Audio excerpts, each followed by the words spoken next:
सर्व विभागासोबत समन्वय साधून पेट्रोल आणि इतर एसेन्शियल कमॉडिटीजची सप्लायवर कोणत्याही प्रकारचे बाधा होणार नाही यासाठी पोलीस विभाग पूर्णपणे तयारीत आहे।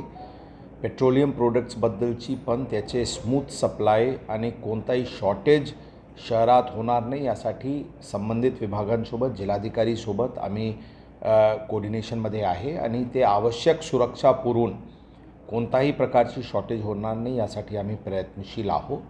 जे कोणी संपावर आहे, स्ट्राईकवर आहे आणि इतर सर्वांना आमची सूचना राहील की कोणत्याही प्रकारची आपत्तिजनक घटना ज्यांच्यावरून पोलिसांना कारवाई करण्याची वेळ येतील अशा कृपया करून करू नका।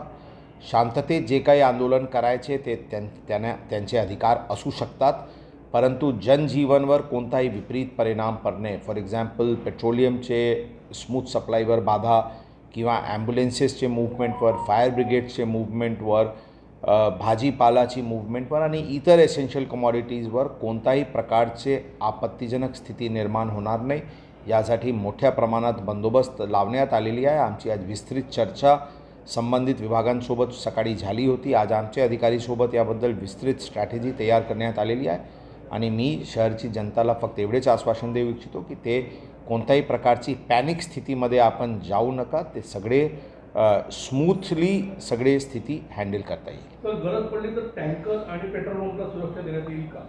आवश्यकतेप्रमाणे सुरक्षाची ऑलरेडी नियोजन करण्यात आलेली आहे।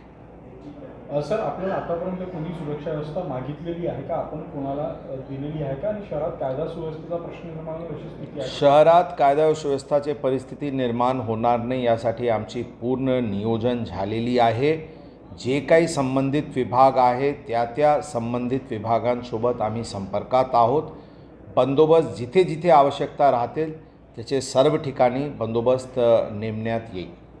सर्व पेट्रोल पंप्सचे व्हॉट्सॲप ग्रुप तयार करण्यात येऊन सगळे पेट्रोल पंप्ससोबत आमचे सिनियर PIs, ACPs, DCPs संपर्कात आहे। पेट्रोलिंग इंटेन्सिफाई केलेली आहे आणि जे कोणी मिस्चिफ मॉंगर्स जे काही आपत्तिजनक घटना करतील त्यांच्यावर कडक आणि सक्त कारवाई करण्यात येईल।